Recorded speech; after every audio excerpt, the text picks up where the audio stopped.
qui chasse, ô Jésus, la haine et les combats, ta paix,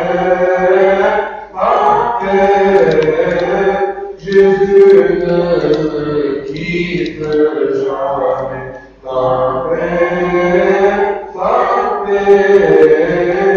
Jésus ne me quitte jamais. Et s'il n'est pas égaré, je dois en Saint-Esprit, ton amour éclaté, tu nous redonnes vie. Et s'il n'est pas égaré, Jésus par ton Saint-Esprit, par ton amour éclaté, tu nous redonnes vie. Ta paix, Jésus ne me quitte jamais. Ta paix, Jésus ne me quitte jamais. Ma paix ne peut ramener à mon dos, j'ai laissé ma paix avant de partir pour mes brebis aimées. Ma paix ne peut ramener à mon dos, j'ai laissé ma paix avant de passer pour mes brebis aimées. Ta paix, Jésus ne me quitte jamais. Ta paix, Jésus ne me quitte jamais.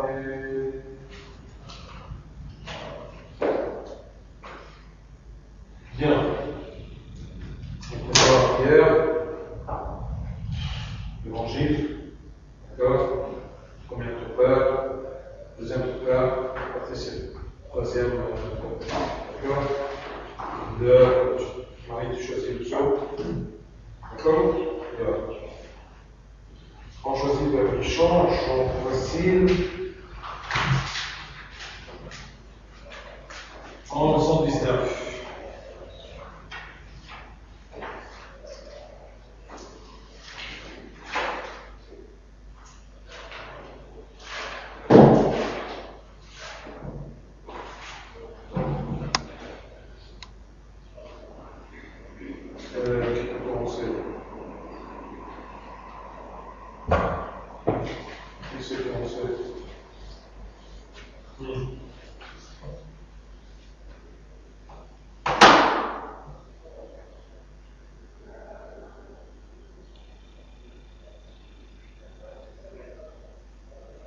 Vous savez pas?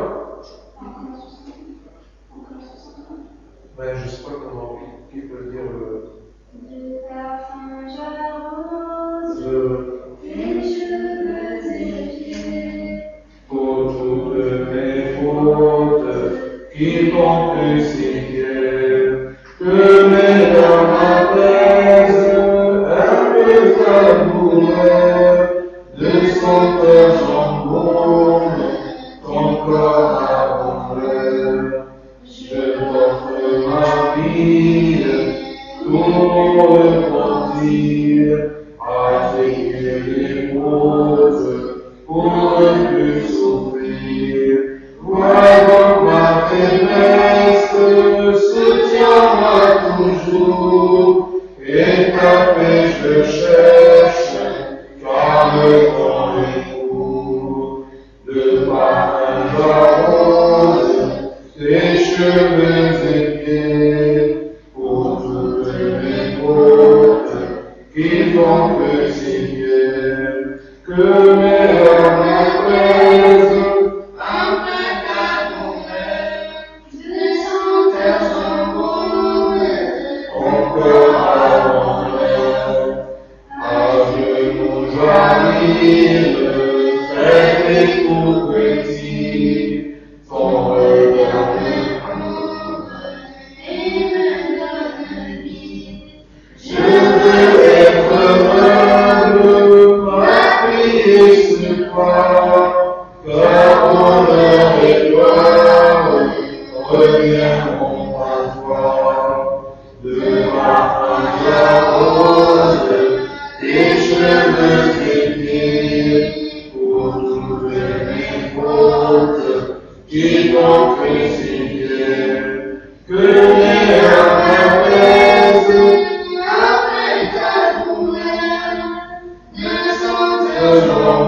maintenant et toujours et au siècle des siècles.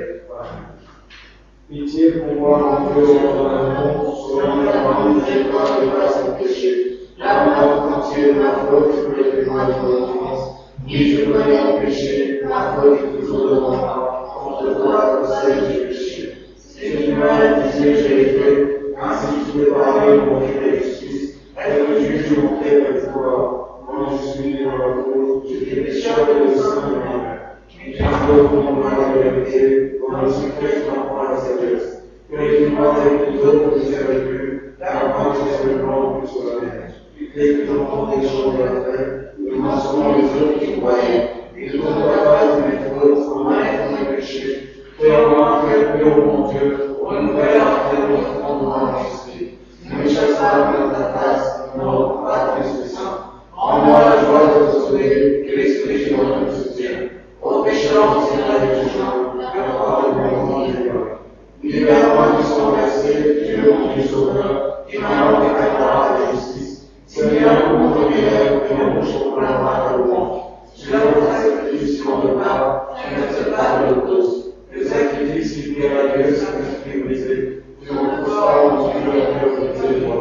Accorde sur mon bonheur, relève les lieux que je désire. Alors j'accepterai le sacrifice, offert sur l'holocauste. Alors je ferai un repos, je ferai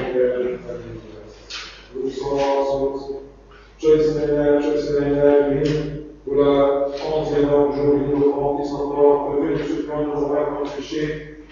Tu choisis le psaume. Psaume 126, page 126. Psaume notre roi, pour ta vie, que sa bénédiction repose sur nous tous. Amen. Si le Seigneur me bâtit la maison, Le bâtisseur travaille le bois. Si le Seigneur me garde la ville, c'est en vain que je les bas. En vain que je lance le jour, tu retardes le moment de ton repos. Tu manges le soin de douleur, tu le corps sont périmés quand tu dors. L'église, voilà ce que donne le Seigneur. Les enfants à l'importance de l'alcool, comme le flèche chemin d'un cavalier, ainsi l'équipe de la jeunesse. De relangue vaillant qui regarde son parfois de là. Si entre Jésus sur la place, qui ne sont pas éveillés, alléluia. Ce soir, sur le Saint Évangile, selon Saint Luc, que sa bénédiction repose sur nous tous. En entrant la synagogue, Jésus entra chez Simon. Or, la lumière de Simon le brisait par une porte fière, en implorant Jésus à sa palme. Il se pencha sur elle, interpella vivement la fière, et s'assit à la malade. À l'instant même, elle se leva et allait s'appeler. Au coucher du soleil, aussi qu'elle lui impia la matin de lui son maladie et lui amenèrent. Et Jésus, imposant les mains à chacun de les guérisser. C'est ce qu'on voulait sortir de beaucoup d'entre eux en criant. Je suis le Fils de Dieu. Mais Jésus les interpellait effectivement dans le ventre les autres parler, parce qu'il savait qu'il était le Messie.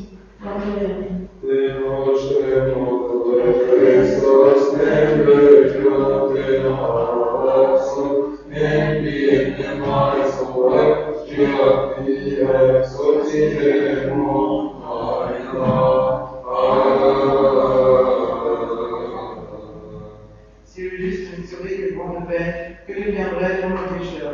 Je n'ai pas supporté le poids du jour de cette chaleur à cause de ma faiblesse. Mais toi, Dieu, comme Dieu, comprends parmi ceux de la 11e heure. Moi, j'étais pécheur de sein de ma mère, je suis dans la faute. Je n'ose pas lever les yeux vers le ciel, mais me compte sur la richesse de mes efforts et de ton amour pour les hommes en frère en disant, ô Dieu, pardonne-moi que je suis pécheur et écoutez-moi.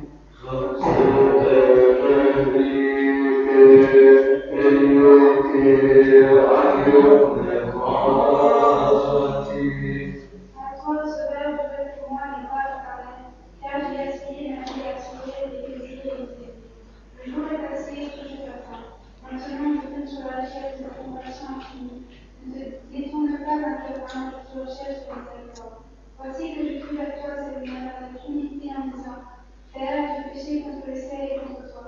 Je ne mérite plus d'être appelé ton fils. En moi, comme l'un de tes fils.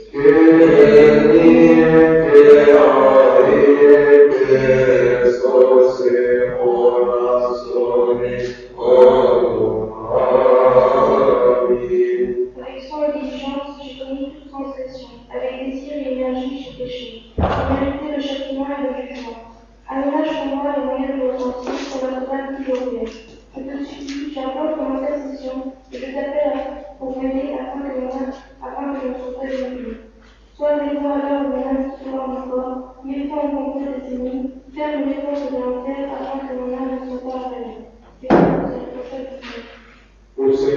Pardonne-nous, pitié-nous, pardonne nos péchés. Eleison, Kyrie eleison, Kyrie eleison.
Pitié pour nous, Dieu, pitié pour nous, toi qui es donné glorifié, contre toi la chapelle, pour le ciel et sur la terre.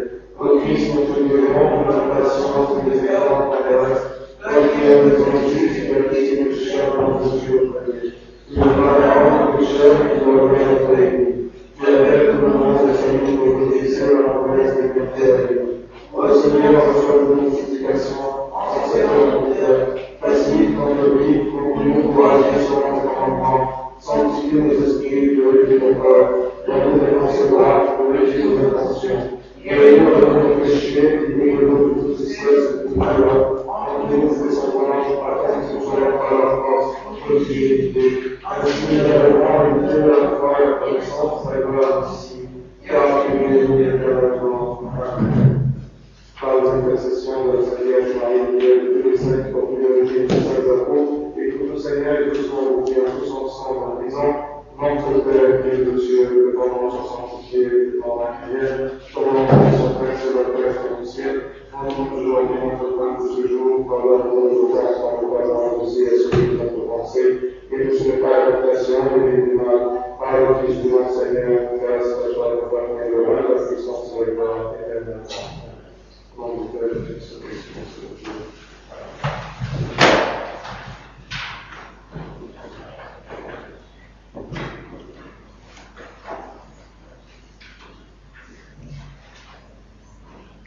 Est-ce qu'il y a quelqu'un qui a une question par hasard? Pose ta question. Est-ce que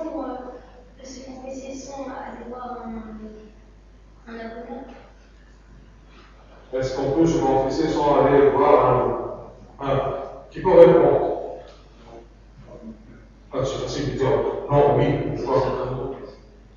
Mais c'est comment? Bien, première chose. Qui peut dire encore? On va résumer à la fin. On ne peut pas se confesser sans passer à travers ou être en présence d'Aboula, parce que c'est un sacrement de l'Église, et chaque sacrement, il a 4 éléments principaux. S'il y a un élément qui ne se trouve pas, le sacrement n'est pas fiable. Non, n'est pas fiable. Valable ou fiable? D'accord? Oui. Alors, les 4 éléments pour un sacrement, qui le connaît? On doit avoir 4 choses pour qu'un sacrement soit fiable. Soit un sacrement complet, efficace. Qui c'est? Non, les 4 éléments, pas les sacrements, ce sont quoi? Pour que un sacrement soit un sacrement, il a besoin de 4 choses, 4 éléments. Comme une chaise. S'il y a une chaise, il y a 4 pattes à la chaise, oui ou non? S'il y a une patte cassée, est-ce que ça peut être une chaise? Tu peux l'utiliser comme une chaise? Non, normalement, hein, je ne suis pas un singe en utilisant les 3, d'accord? C'est clair? Alors, les 4 éléments de la sacrement, c'est quoi? Un prêtre. Première chose. Un prêtre. Et est-ce que c'est n'importe quel prêtre? Un prêtre légal. Est-ce que c'est bien légal? Ordonné par l'Église. Il n'est pas excommunié, il n'est pas puni, d'accord? Il n'est pas arrêté. Vous voyez? Arrêté de ses fonctions. Donc un prêtre. Quoi d'autre?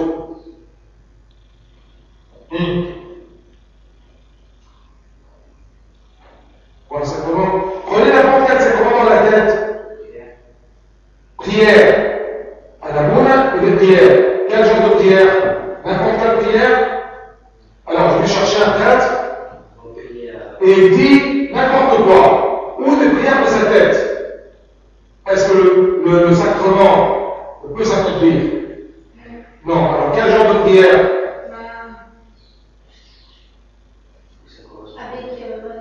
Avec le sacrement. Ça correspond au sacrement. Non. N'importe quelle prière. Moi, je suis abonné, je suis légal. D'accord? Je ne suis pas excommunié. Alors, je vais baptiser l'enfant. Alors, je vais demander à Dieu tout simplement de changer cette eau-là en eau vivante. Hein? Alors, tout simplement, je vais chercher Dieu que j'aime bien, change cette eau-là. Ça marche? Mais il y a un rituel.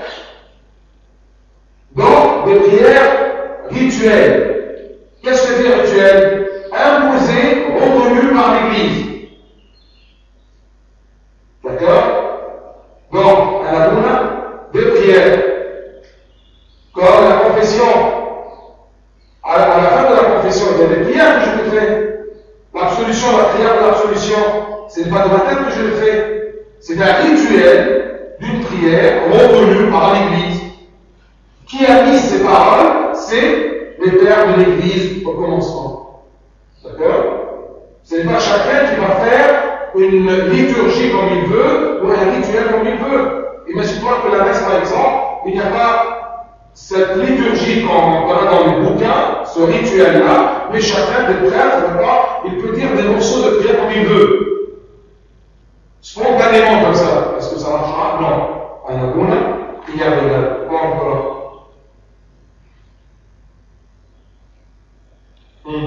Une matière. La matière à travers laquelle il y a le sacrement qui s'accomplisse ou s'accomplit. Comme le mariage. Mais on va avoir 2 têtes de personnes. Le sacrement, ça va s'accomplir sur qui? Le baptême, le confesseur. Tu vois? Alors, la matière, le baptême, c'est aussi l'eau, l'huile sacrée. voyez? Même le mariage, oui, les mariés, mais aussi les courants d'emblée. Tu vois? Le sacerdoce, pour ordonner un prêtre, il y a toujours un prêtre. Cet homme, la personne. Et aussi l'imposition de la main de l'évêque du patriarche.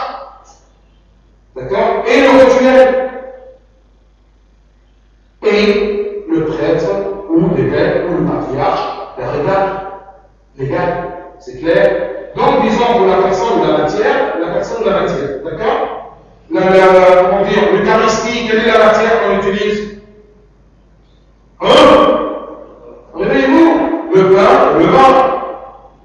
Vous voyez? Donc, les sacrements doivent avoir un une prière, un rituel, tu vois, reconnu par l'Église, pour que ce ne soit pas n'importe quoi, tu vois? Et c'est Dieu qui respecte ceci aussi. Et ensuite, la matière, tu vois, et par le prêtre, avec les prières, sur la matière, il invoque l'Esprit Saint qui vient pour accomplir le sacrement.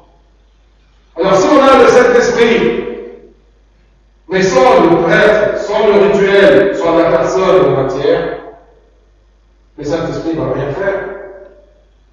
C'est comme ça le système que Dieu a créé pour le sacrement. Et quand on dit, attention, quand on dit que le Christ est resté 40 jours avec ses disciples pour leur faire apprendre ou leur parler à propos des choses concernant le royaume des cieux, sûrement ce n'était pas les détails du royaume des cieux. Qu'est-ce qu'on va voir là-haut? Non. C'était les sacrements de l'Église. Tu vois? Et les principes de la vie avec Dieu. C'est clair? Bien sûr, on n'a pas donné le rituel, parce qu'après ça, le rituel, ce sont les pères de l'Église qui l'ont fait, les premiers pères. Comme par exemple, vous savez, par exemple, où est la messe que Saint Marc priait? Qui connaît? Nous avons la liturgie de Saint Basile, de Saint Grégoire, de Saint Cyril. À votre avis. Qui sait? Est-ce qu'il y a quelqu'un qui sait? Ou qui connaît ça? Bien. Vous savez, la liturgie de Saint Cyril, c'est l'audace et aussi. Eh bien, c'est Saint Cyril le Grand qui l'a fait, mais il a modifié la liturgie de Saint Marc. Donc, la liturgie de Saint Marc, la vraie liturgie de Saint Marc, c'est celle de Saint Cyril, mais Saint Cyril a ajouté quelques prières là-dessus. Vous voyez? Donc, dès le temps de Saint Marc, il y avait une liturgie que le prêtre ou le prêtre, les évêques, le patriarche, d'accord, utilisaient comme rituel, d'accord, sur le pain et le vin, d'accord, pour accomplir le sacrement de l'Eucharistie.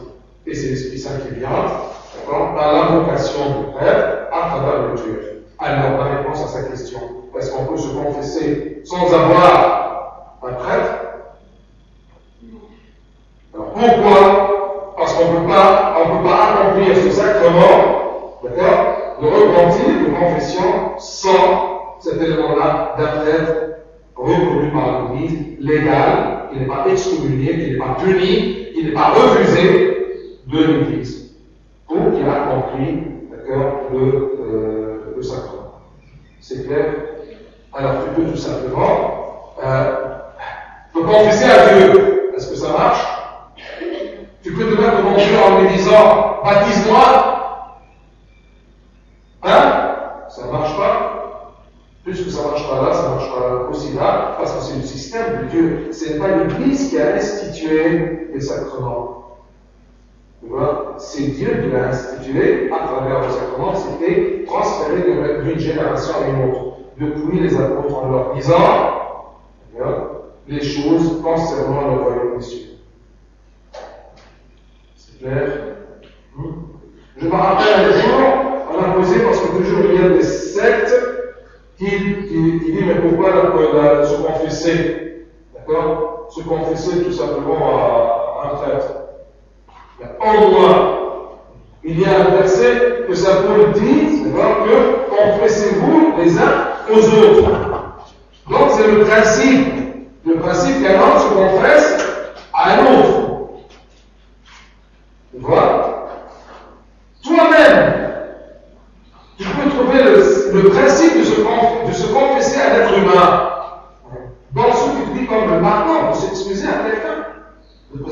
s'excuse. Oui ou non? D'accord? Tu confesses, excusez-moi, j'ai fait ceci, cela. Okay. Moi, je vais détourner la question en disant, mais pourquoi on ne se confesse pas à vous? Qu'est-ce qui empêche, d'accord, de se confesser à vous? Qui peut répondre à la question? Hein? L'humiliation. Et pourquoi Dieu, puisqu'il sait que c'est une humiliation pour les hommes, pourquoi il l'a fait? Même du temps de sa mise de loi, et vous savez bien que dans le temps, il y avait la confession publique. Même dans l'Ancien Testament. Donc le principe était toujours là. Dans l'Ancien Testament, on cherchait tout simplement la bête ou le taureau qu'on va immoler, présenté comme sacrifice de péché. On trouve que la personne qui présente ce sacrifice, il vient devant le prêtre et l'assemblée, devant le prêtre et l'assemblée. D'accord? Et il met la main sur la tête de la bête, il confesse ses péchés. Il dit, j'ai tort en ceci, en cela, et ainsi de suite. Et bien sûr, ça c'était le symbole, d'accord, de ce qui passera dans le Nouveau Testament, parce que c'était pas facile, alors d'accepter ces préceptes dans le Nouveau Testament, les sacrements, s'ils n'étaient pas préparés dès le commencement, dès le temps, dans ces affaires de loi de Dieu, que Dieu a donné à son peuple. Donc, l'humiliation, c'est-à-dire on a honte d'amour. Mais c'est très important, parce que si tu sais que c'est facile, d'accord, ça sera très facile de se confesser, d'accord, je pêche, d'accord, je connais ce que je vais à Mouna et je me dis, d'accord, eh bien, j'ai péché. Non, mais c'est l'élément de la honte aussi, et c'est important. Et dans le temps, c'était pire. C'était quoi? C'était devant le public.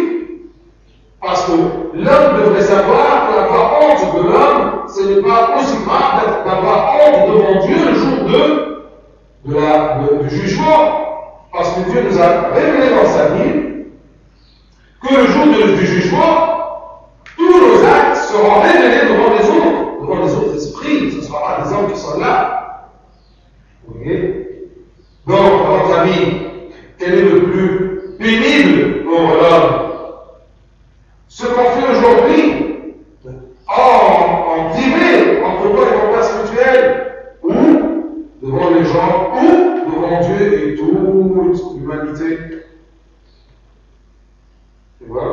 Donc, l'humiliation ou la honte, quoi d'autre? Pourquoi on dit toujours, d'accord, mais c'est trop difficile, ou on ne veut pas se confesser devant nous. C'est plus facile avec Dieu. L'humiliation comme l'autre. Il n'y a que ça. Hein? Il peut dire autre chose.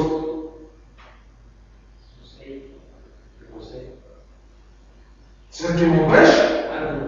Ah non, ce qui m'empêche. Il doute à Mouna, il va révéler ce qu'il a dit. D'accord? Le secret. J'ai peur que Mouna peut rapporter, d'accord, ce que j'ai dit. Oui ou non? D'accord? Mais plus, bien sûr, la honte. Mais est-ce que parmi les présents qui sont là au moins, est-ce que vous avez jamais, vous vous êtes confessé jamais à Mouna, et à Mouna, elle a dit ce que vous avez dit à quelqu'un d'autre? Ou à vos parents? Jamais. Pourquoi? Parce qu'Amouna, tout simplement, il sait que ça, d'accord, c'est un secret, c'est quelque chose de privé. Il n'a pas le droit. D'accord? C'est comme une fille, par exemple, me posait la question, ma mère, quand je suis resté avec Amouna, elle m'a dit, est-ce que Amouna t'a dit?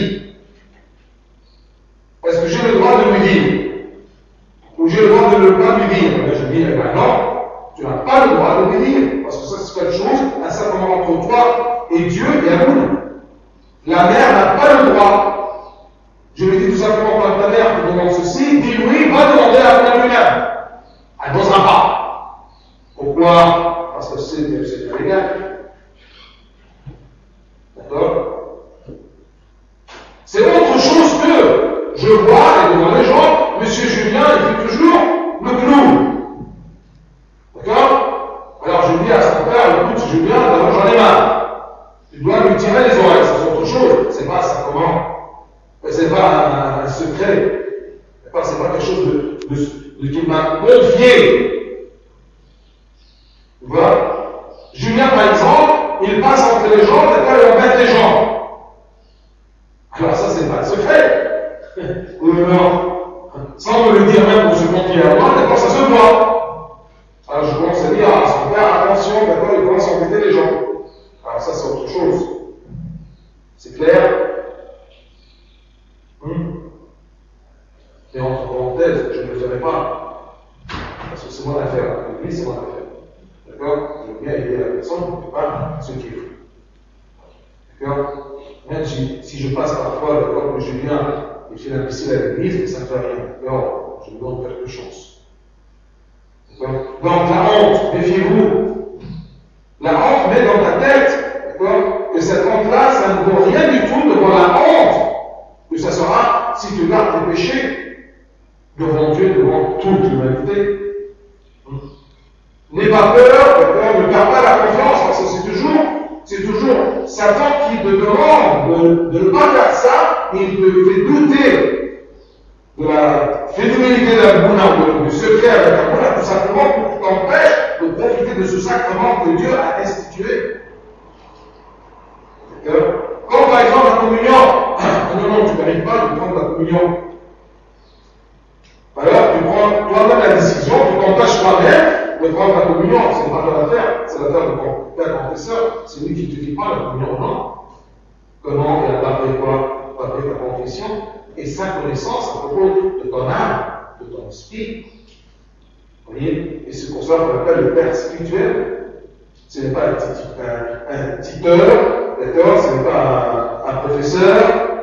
C'est pas un responsable de tout, non, c'est ton père spirituel, tout ce qui touche ton esprit.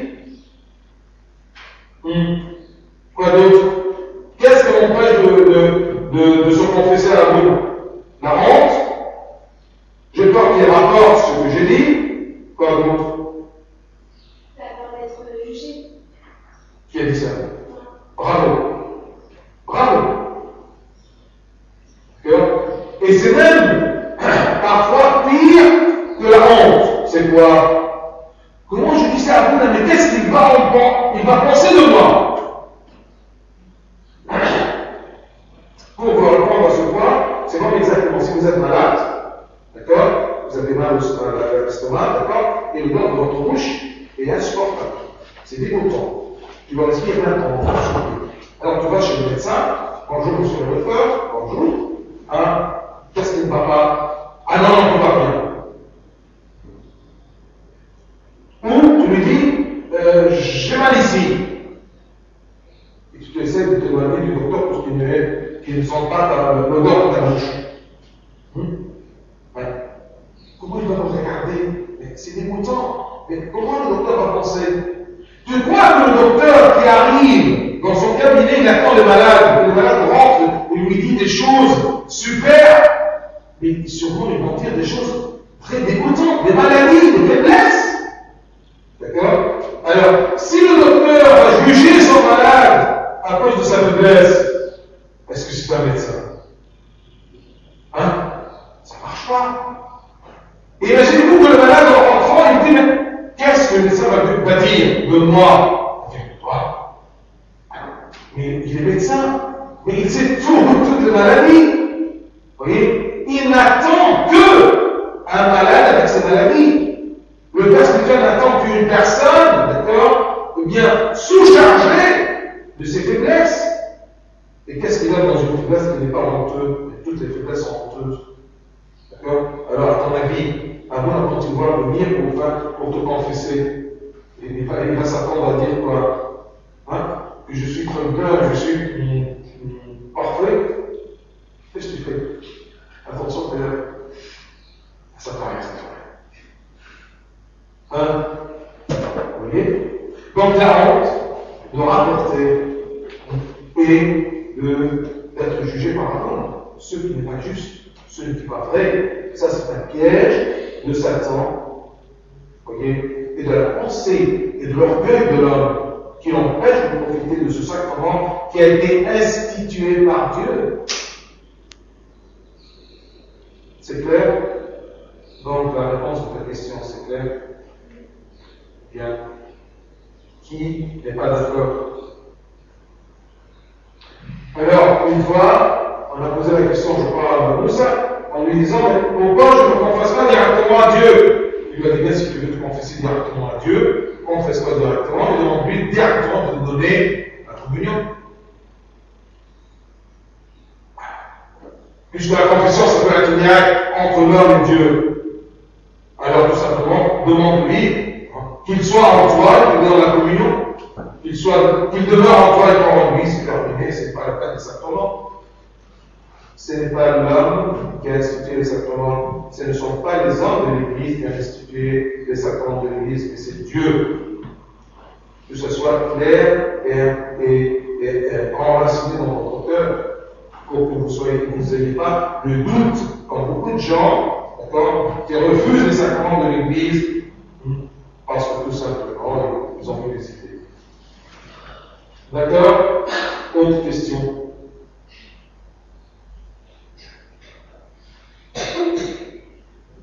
Bien.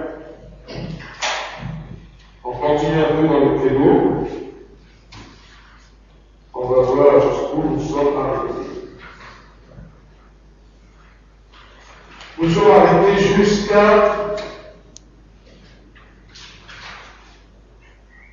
a été enseveli. Et on a résumé la dernière fois que Nicodème d'Arimathie, comment il s'appelle, Joseph d'Arimathie et Nicodème ont enseveli le corps du Christ. Et on a cherché dans l'évangile les versets. Ensuite, ils l'ont déposé dans un tombeau neuf, taillé dans un roc. Ils ont roulé une pierre à l'entrée du tombeau. De nombreuses femmes ont venu regarder ces faits, ces événements. Et même les chefs des prêtres et des pharisiens se sont rendus au tombeau. Et ils ont scellé le tombeau avec à l'entrée, ils ont scellé la pierre mise à l'entrée du tombeau. Et ils ont posté aussi une date. On a dit que tous ces faits, que ce soit dans un roc, que ce soit tous les gens, les femmes, beaucoup de femmes, les pharisiens, ils ont vu qu'il était enseveli, qu'il était enterré, ils ont vu la pierre roulée, la grande pierre roulée à l'entrée, ils ont vu le sceau qui a scellé la pierre, qu'ils ont vu aussi la garde monter.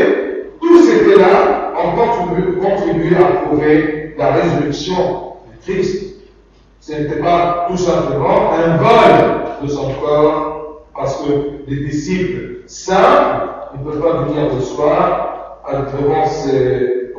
devant cette garde-là et avoir le courage de couper le seau, enlever le seau, et même ils ne pourront pas faire discrètement de rouler une pierre, une grande pierre dans les coutumes des Juifs, c'était une pierre que plusieurs hommes devraient la pousser. Alors même si les gardes ont été endormis, si on roule une pierre à côté des gardes qui sont là, je ne pense pas que ça passera discrètement. Ça ne marche pas, ce n'est pas évident. Donc, ça contribue à la preuve que le Christ était ressuscité. Il était enseveli, on a vu, il a souffert, il était crucifié pour nous, il a souffert pour prouver son humanité complète, il était enseveli, et ensuite, il est ressuscité le troisième jour. La résurrection. On est toujours dans le credo, on souligne la résurrection du Christ, parce que je vous ai dit que la mort du Christ n'avait pas besoin d'un témoignage, parce que tous les gens ont vu la mort du Christ. Personne n'en doute. Mais le témoignage chrétien, c'est toujours à propos de la résurrection de Christ. Parce que si le Christ est mort, mais n'est pas ressuscité, notre foi ne sert à rien. Donc ce qui est important dans le christianisme, que ce Dieu qui a fait l'homme et a pris chair, il a souffert, il est crucifié, il est mort, il est enseveli, il est ressuscité. Parce qu'en lui, nous sommes tous comme êtres humains ressuscités en lui. Comme nous tous, en Adam, quand il a péché, nous sommes tous été sous le jugement d'Adam. Donc, il est ressuscité. Mais la résurrection de Christ diffère d'une résurrection ordinaire. Est-ce qu'on a eu d'autres résurrections? Bien sûr. Dans l'Ancien Testament et dans le Nouveau Testament. Venons un peu, aujourd'hui on va voir quelques résurrections et les éléments de ces résurrections-là. Qui connaît des résurrections dans l'Ancien Testament? C'est le sang. L'Ancien Testament, monsieur. Lazare, qui l'a fait ressusciter? Le Christ. Et le Christ était dans le Nouveau Testament. D'accord? Non. Il y a d'autres gens qui n'étaient pas le Christ dans l'Ancien Testament qui ont fait ressusciter des acteurs. Comme qui?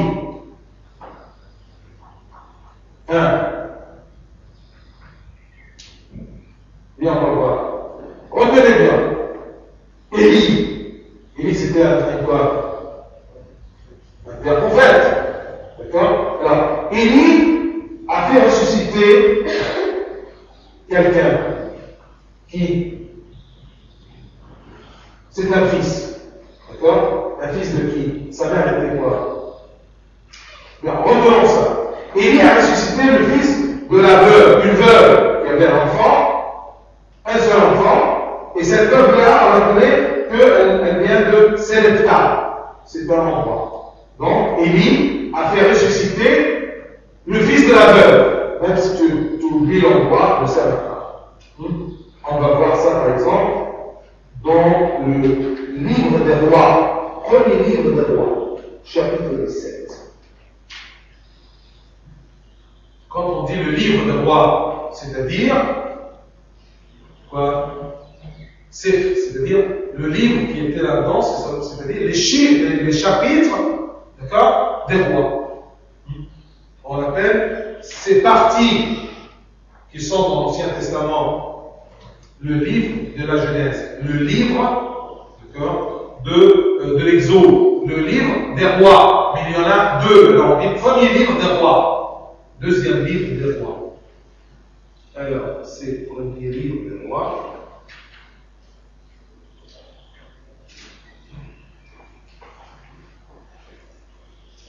Chapitre 17.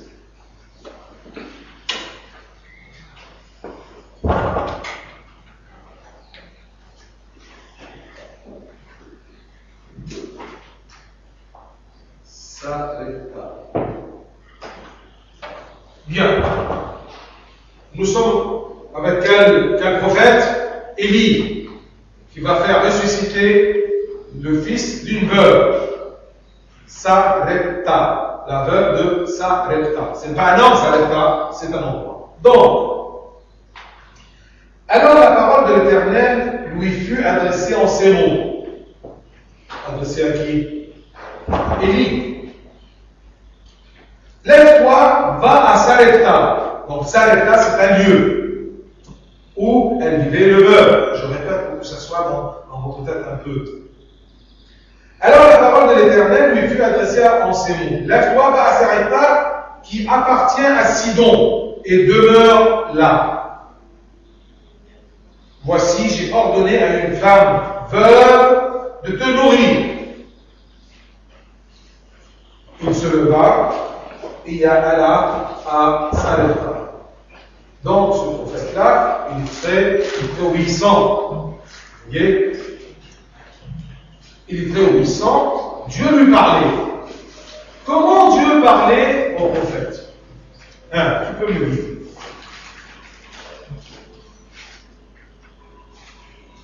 Personne ne sait? Comment? Hein? Par le Saint-Esprit. Oui, et comment? Je suis là, peut-être je suis là dans cette chambre, et Dieu me parlait. Comment? Peut-être par la pensée. Hein? Autre suggestion. Par une voix. Ça peut. Hein? Qui encore? Dans des songes.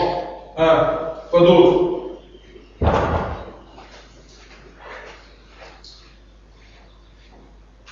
Qui est sûr? Tant que ce n'est pas écrit, révélé, on ne peut pas savoir. Quand on trouve par exemple que un prophète, c'est écrit que un ange lui apparaît dans un songe et lui a dit, donc c'est comme exactement quand tu vois un rêve et tu vois que Aboun elle vient dans la rêve, tu te dis pourquoi tu as fait ça? Quand tu te réveilles, tu dis ah oui, Aboun elle est venue dans le rêve et il m'a dit. Alors, ça peut passer comme ça quand c'est écrit et révélé. Donc, ne vous tracassez pas les pieds à savoir comment, les détails, c'est quoi. Ouais. Ça ne regarde pas, parce qu'il peut lui parler par la pensée, c'est vrai. D'accord? Tu vois? Par un songe, oui, ça peut être. Par une voix directe. Samuel, oui, parle Seigneur, ton serviteur t'écoute. D'accord? Comme il a parlé, comme le Christ a parlé à Saül. D'accord? Paul. Saül, pourquoi me persécutes-tu? Qui es-tu, Seigneur? Il a entendu. Si quelqu'un te dit comment Dieu a parlé à Moïse sur la montagne, on ne sait pas. D'accord? Il est descendu en disant Dieu m'a dit. Par la pensée, par le songe, on ne sait rien. D'accord? Tant qu'il n'a pas précisé, tant que l'Esprit de Dieu n'a pas révélé dans les livres comment exactement c'est passé. Donc si quelqu'un te dit comment Dieu a écrit, d'accord, les 2 tablettes des 10 commandements. Ah, ça c'est une question là. Si tu me réponds, d'accord, je veux aller croire en Dieu. Si vous rencontrez un athée, il vous met les bâtons dans les roues. Comment il parlait? Dis-moi comment il parlait. Dis-moi comment il a écrit. Même si tu cherches dans les films, les 10 commandements, ça dépend de chaque metteur en scène. Il y a par exemple, je me rappelle, il y a un film qu'il y a 2 tablettes de pierre comme ça, et ensuite, comment dire, un éclair comme ça, ça c'est une imagination d'être humain. Mais est-ce que c'est passé comme ça? On ne sait rien du tout. D'accord? Ne cherchez pas les détails, il ne sert à rien. Et croyez-moi, si ces détails-là étaient importants, d'accord, étaient importants pour le salut de l'homme, Dieu l'aurait prescrit, d'accord, aux détails précis. Et puisque c'est pas important, Dieu n'a pas révélé cette affaire-là. Moïse est descendu avec 2 tablettes, d'accord, de pierre écrites par le doigt du Seigneur. C'est un miracle. Mais comment exactement? Ne te tracasse pas les pieds. D'accord? Et croyez-moi, la foi de quelqu'un n'est pas arrêtée ou elle ne dépend pas tout simplement de ces bêtes questions. Ou des questions qui ne servent à rien. C'est comme exactement, je rigole toujours en disant, on raconte à propos de l'enfant prodigue, et un qui laisse tout le message dans toute l'histoire, et l'importance de l'histoire, en disant quel était le prénom de ce fils de prodigue. Écoute, d'accord, c'est une façon de rigoler, de se moquer de ces gens-là qui posent des questions, d'accord, vraiment bêtes dans quel sens, qui ne sert à rien à propos du salut de l'homme. L'important c'est de comprendre qu'est-ce que ça veut dire un père qui attend le repentir de son fils, le retour de son fils. D'accord? Qu'il s'appelle Noah ou Georges, on s'en fout. D'accord? C'est clair. Continuons. Alors, Élie, il se leva et il alla à Sarepta. Quand il arrivait à l'entrée de la ville, voici, il y avait là une femme veuve qui ramassait du bois. Il l'appela et dit, va me chercher, je te prie, un peu d'eau dans un vase afin que je boive. Et elle en alla en chercher. Il l'appela de nouveau et dit, apporte-moi, je te prie, un morceau de pain dans ta main. Et elle répondit, l'Éternel, ton Dieu, est vivant.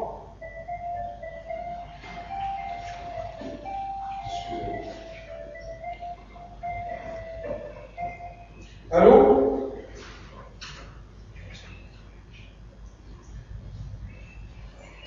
معلش صراحة أنا في الاجتماع ما مش هقدر أتكلم دلوقتي. بعد 8:30 يا ماما، ماشي؟ أوكي. أنت فين يا ماما؟ في البيت ولا فين؟ أنا هقدر أتكلم فين؟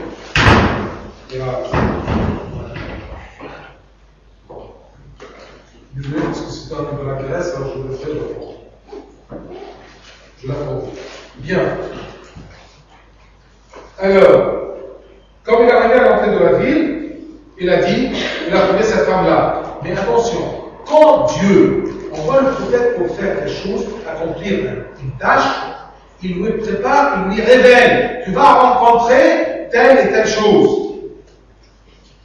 C'est par la préscience de Dieu qu'il dit ça à ses prophètes, pour les rassurer et pour qu'il leur mette sur leur chemin des repères. Comme par exemple, comme Samuel, le prophète Samuel, quand il a oint Saül de l'Ancien Testament, le premier roi du peuple juif, il l'a oint comme roi des Juifs, le roi d'Israël. Alors il lui a dit, mais comment je peux savoir que je suis le roi d'Israël? Alors il lui a dit, quand tu vas repartir, je ne suis pas pour rentrer chez toi, premièrement, tu vas rencontrer 2 hommes qui vont te dire que on a trouvé tes ânes et tes ânesses. Bien, et ensuite tu vas trouver, je ne sais pas, 2 hommes qui vont te présenter du pain, d'accord, et des brebis. Et ensuite, un peu plus loin, tu vas trouver des prophètes qui descendent des montagnes, d'accord, en prophétisant. Et tu vas prophétiser avec eux. Prophétiser dans le sens de louer le Seigneur, l'Éternel. Et il a vu ça, alors il a cru bien, d'accord, par des signes matériels, très matériaux, d'accord, ce que Dieu lui a dit. Alors ici, il lui a dit, va, j'ai préparé une femme pour te donner à manger. Alors, il a commencé à lui dire quoi? Comment un peu d'eau? Elle lui a donné un peu d'eau. Et ensuite, il lui a dit, donne-moi un peu de pain. Je te prie un morceau de pain dans ta main. Et elle a répondu, l'Éternel, ton Dieu, est vivant. C'est un genre de juré. D'accord? Je n'ai rien de cuit. Je n'ai qu'une poignée de farine dans un pot et un peu d'huile dans une cruche. C'est comme ça qu'on fait le pain dans le trou. D'accord? Ou des tartes, des galettes. Une poignée de farine et un peu de l'huile dans une cruche. Et voici, je ramasse 2 morceaux de bois, puis je rentrerai, je préparerai cela pour moi et pour mon fils. Nous mangerons, après quoi nous mourrons. C'est parce qu'il avait une famille.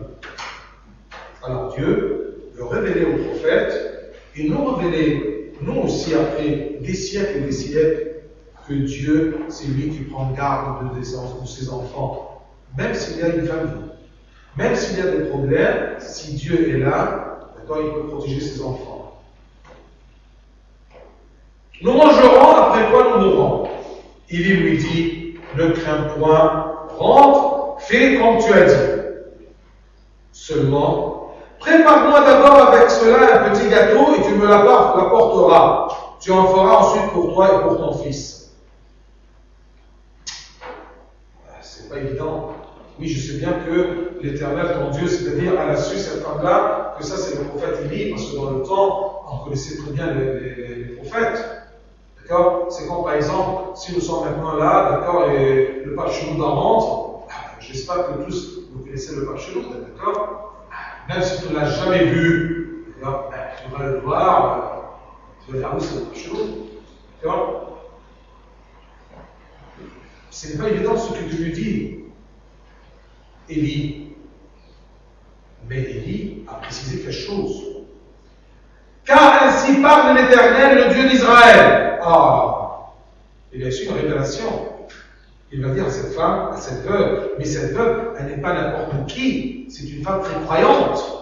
Elle croit bien à Dieu et à ses prophètes. Et si le prophète Élie, il était d'une bonne réputation, très connu, Élie, ce n'est pas n'importe qui. Si Élie lui dit que Dieu, l'Éternel, le Dieu d'Israël, dit que la farine qui est dans le pot ne montera à point, et l'huile qui est dans la cruche ne diminuera à point, jusqu'au jour où l'Éternel fera tomber de la pluie sur la face du sol. C'est ça, croire la parole des hommes de Dieu. Le problème des gens qui n'ont pas cru, le témoignage des apôtres, c'est quoi? C'est tout simplement qu'ils n'ont pas cru ce que les apôtres ont dit. Vous voyez? Jusqu'à maintenant, c'est le problème des gens qui ne croient pas ce que l'Église leur révèle. Quand on dit de notre façon simple, ce que la religion nous révèle. La religion te dit qu'il y a un Dieu. Oh, oui. D'accord? La religion te dit qu'il y a un royaume des cieux. Oh, oui. Oui, écoutez un seul. Et vous voyez, cette femme-là, c'est ça la foi. C'est quoi la foi? Je crois bien dans ce que l'ordre de Dieu me dit à propos de Dieu. L'Éternel, le roi d'Israël, a dit que la farine ne manquera pas et l'huile, d'accord, ne diminuera pas jusqu'à que l'Éternel va faire pleuvoir de l'eau. Parce que quand Jésus, il avait une famille. D'accord? Et vous savez qui était la raison de cette famille-là? C'est Élie lui-même, parce qu'il a prié tout simplement que la pluie s'arrête. Alors c'était arrêté. Mais quand il s'est arrêté, eh bien, il n'y a plus de nourriture. Ça, c'est une autre histoire. Mais Dieu lui a dit, bien, je ne vais pas faire tomber de la pluie, mais va à Sarepta. Là, j'ai préparé une veuve qui va te prendre soin de toi et te faire nourrir. La farine qui est dans le pot ne manquera point, et l'huile qui est dans la cruche ne diminuera point, jusqu'au jour où l'Éternel fera tomber de la pluie sur la face du sol.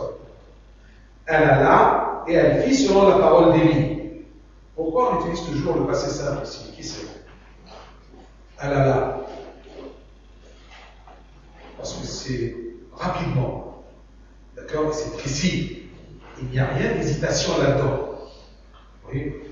Parce que je crois que le passé simple, c'est un fait précis, limité, pas durable, dans le passé. Le passé simple. D'accord? C'est le plus que parfait, c'est quoi?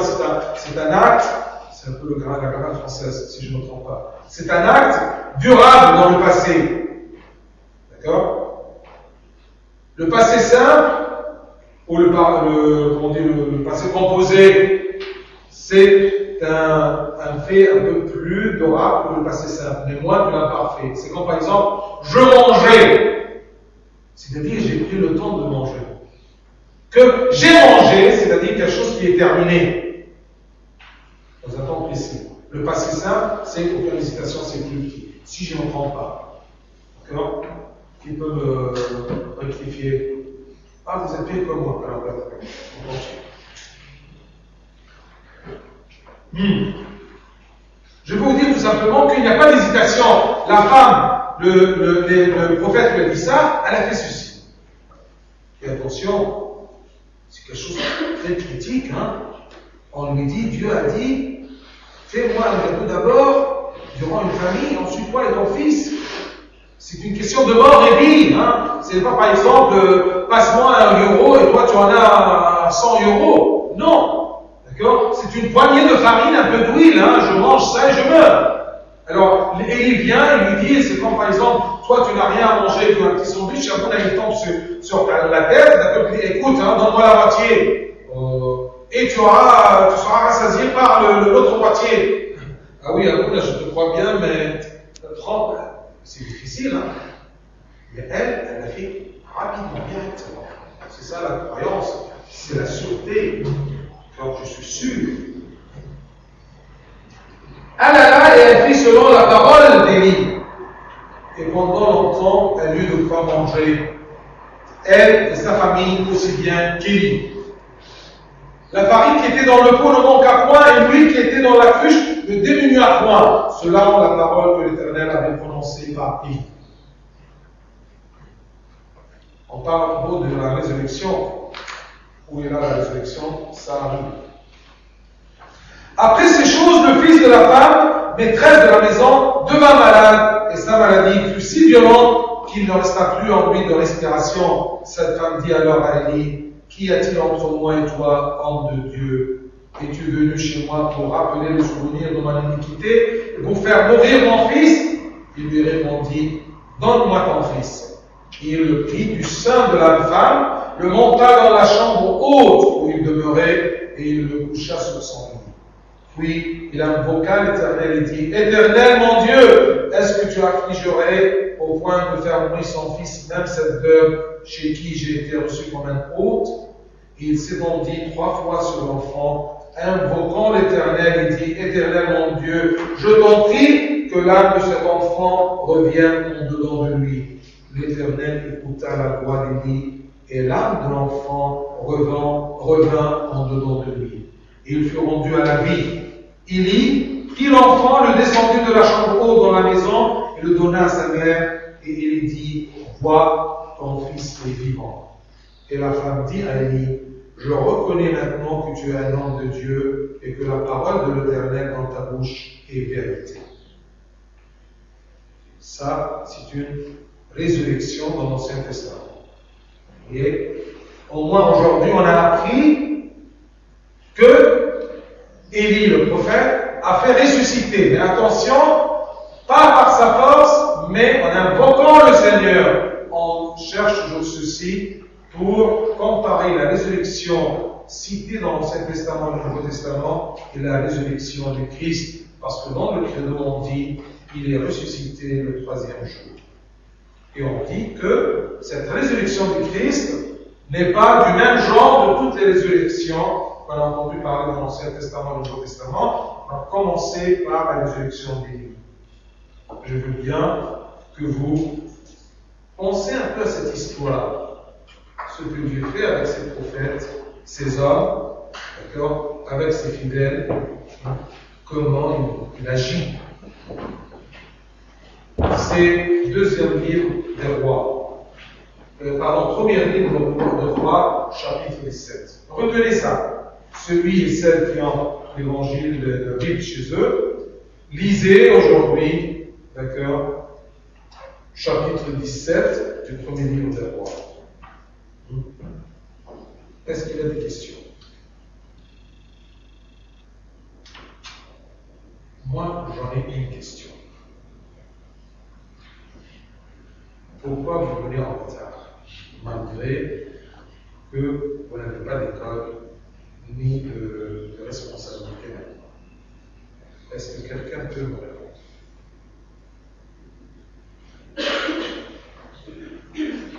Qui ne connaît pas les horaires de la réunion?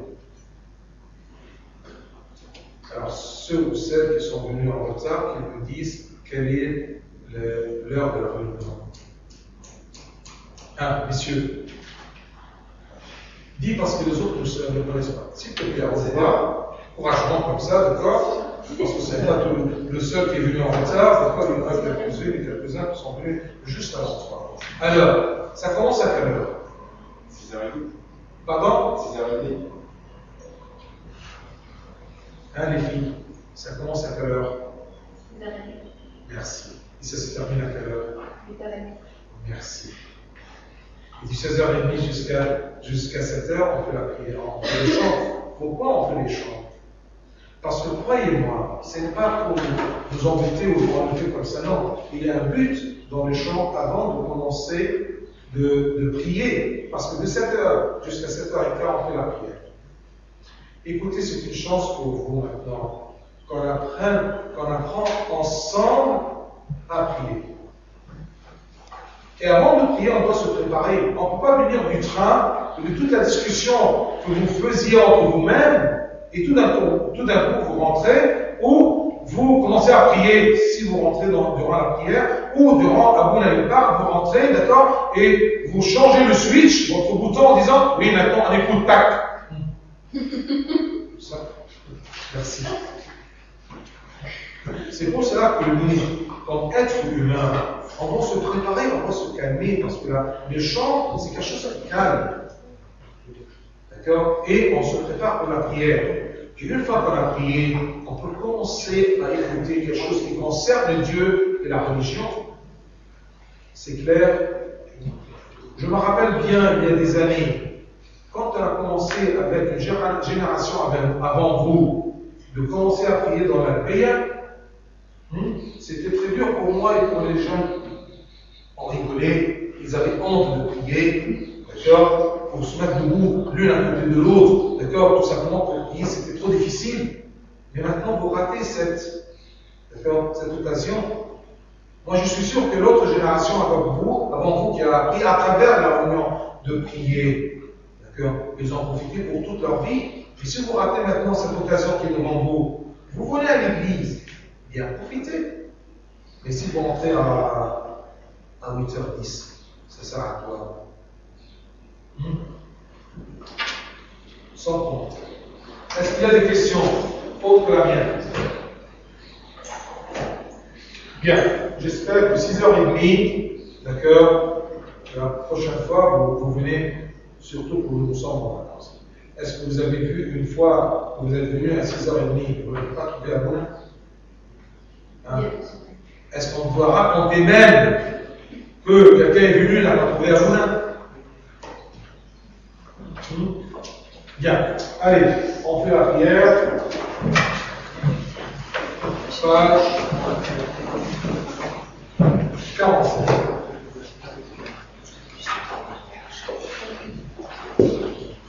Au nom du Père et du Fils et du Saint-Esprit, qui ont tous ensemble, en vérité, je crois en ce Dieu, le Père puissant, créateur du ciel et de la terre, et toutes les choses visibles et invisibles.